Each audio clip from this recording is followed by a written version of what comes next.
All right, so drum industry news. We like to highlight or shed light on some facets of the drum industry that folks might not be aware of or they've heard about and they want to know more about. This week, we are going to be talking about the NAMM show. The National Association of Music Merchants. Yes. Or, as I like to call it, not available, maybe may. Right. Explain why you call it that. Why you because use that you acronym. go to the NAMM show, and all these great new things are shown, and you're like, oh man, that's the time where the vendors show off their new gear for the year, or their and new. It's typically January. It's typically January, right at the top of the year. Yep, top of the year.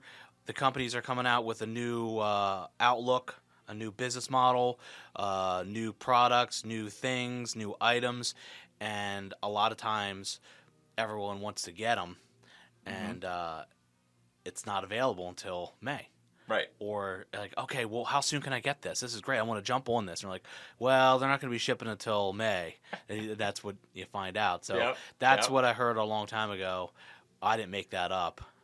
Not available, maybe May. That's what NAMM stands for. But it really doesn't. I'm just teasing. It's just funny to think about. Yeah, and I mentioned on the show before that being the time where drum shops are front loaded.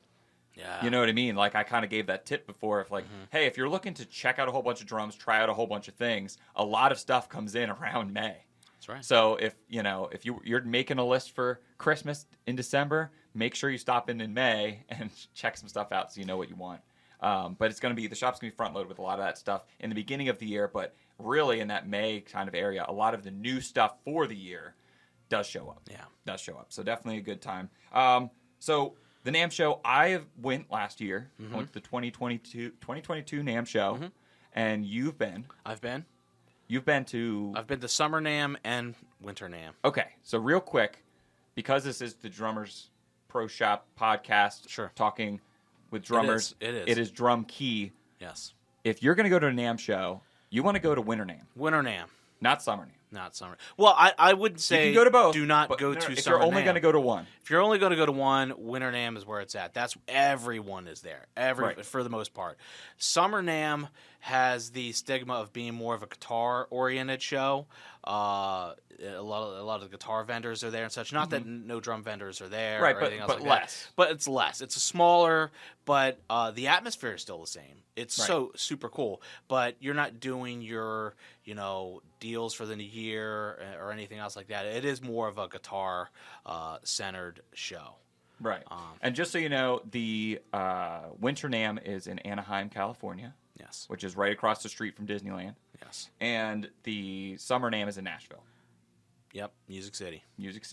So two great locations. But you might see videos of this trade show and new product coming out, and there's like a ton of people. It's ridiculously loud. You can barely hear the demonstration. There's reps in the background, drummers, especially cymbals. Forget it. That is the loudest section at an AM show is the cymbal. Anywhere there's cymbals, because there's 100 drummers all playing at the same time, and it's just like you can hear it from very far away. Yeah. But if you do see, hey, this is a new product for my my favorite brand or whatnot on YouTube, and it looks like that sort of show atmosphere. It's at NAMM. Yeah. That's where you're at. Totally. But also, so there is the showroom floor where you walk around and there's different product booths and stuff. They'll have special events, artist meet and greets, that sort of thing. But then there's also a section in NAMM that is really awesome for us because we're in the industry, but also the folks after that aren't. parties. The after parties. Oh, okay. I didn't get there yet. Oh, but we could talk about that. Yeah, sure. No, go ahead. Is the educational side of things, which is the opposite of the excitement that you just gleaned out of everyone. Thanks. No, let's talk about an the after parties, party. baby. Let's talk about learning. Yeah. No, but there are a ton of seminars, and they're led by industry people. They have guest people show up. They have panels where like different artists are interviewed and stuff. It's so cool. I spent so much time going to these, and I had a friend that met me there who was into like the audio and recording stuff. Yeah. And so I went to some that I wouldn't have gone to. Let's just say that. And we show up and it's like, hey, this is the guy that recorded all Springsteen stuff, and this is how he mic'd the drums. And I was like, blown there away. he is. Like that's the guy. Firsthand And I can account. ask him questions that apply to what I do. Yeah, So the seminar, the seminars, the educational programs that they have going on are super, super cool because you don't get that anywhere. You can't just go down the street and go, oh, I'm going to take a seminar on recording or drum building or whatever it is, cymbal smithing, you name it. Yeah. Or sales or techniques. I mean, it just goes on and on. It's such a cool thing to take advantage of. It's not just, seeing the gear. There's so much more to it, and the seminars are a huge part of it. Huge. And I went to quite a few myself. Yeah. Well, let's quick talk about another aspect, which is the artists are floating around. Sometimes they're at booths, sometimes they're walking around. You see some artists. A lot. But also in a kind of side by side with that we don't need to talk about too much. You can see cool drummers, meet people, shake their hand, get a picture taken. Most people are great. As you know, the drumming community is like super wide and accepting. There's a couple stories of different folks. You're gonna get that. You're always gonna get that. They're human beings, but for the most part, drummers, if you walk up, say, "Hey, what's up? How's it going?" They'll be nice to you. But something that's kind of right next to that is people go and think that this is going to be their big break. This is how they get recognized. Sure. Last podcast, we talked about endorsements. Yes. And people think this is their opportunity to pitch themselves. Yeah. This is it. This is the big time. This is where I heard, maybe not the first time I heard it, but the first time I heard the word end user widely, which sounds such a derogatory thing. So I think, bad. but it's so funny. Like, Sunday is when the end users come in. I'm like, why does that sound so horrible? The end user. End user. So the vendors are saying, oh, the end users come in. Right. That's when not the artists, not the shops, not the retail stores, not the distributors, the non-industry people come in and check out the gear, and they are just playing over everything. And that's when you get the types that'll come up and say, well, I'll play your cymbals if you give them to me for free, which is totally way off the mark. Not how it works. Not how it works. Not how it works. And I know, because I've spoken to a lot of reps, and that's a little annoying. It's like, okay, here we go. Like, and also, that's not the time you're not buying things. I mean, retailers are putting orders in, but you're not coming home like, can I buy this cymbal? You're like, you're not going to check everything out. That's not the idea. There's not going to be a price tag on everything. Right. Like, I'll take it. What I mean? These guys want to come in and buy everything. This is a showcase.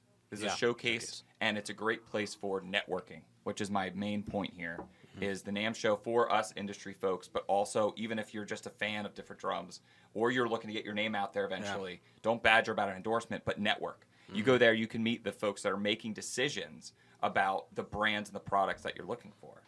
Yeah. So networking is really, I think that's what the N in NAMM should stand for. Networking. But anyway, I think we covered it pretty good. Check it out, NAMM Show. You can go on their website, check everything out. This isn't an advertisement for NAMM, I promise. But we really dig it, and I had a great time last year. You've been a few times, and we'll talk about the after parties next time.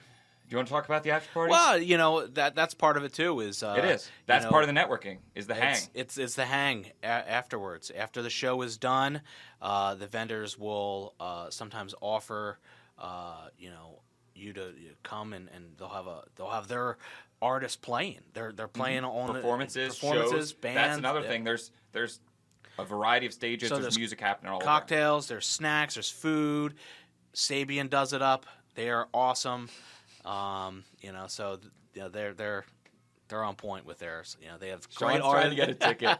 He's trying to. I'm telling you, listen, this is not the time to badger brands so much about fun. Inviting you to their after party. That's I don't want an endorsement. I just want to be invited. And I am, and it's great. It's so much fun, and I got to see so many great drummers play afterwards, and have such a good time. Overall, it's an amazing experience, and if anyone is interested in going, feel free to reach out to us. We can give you information on it.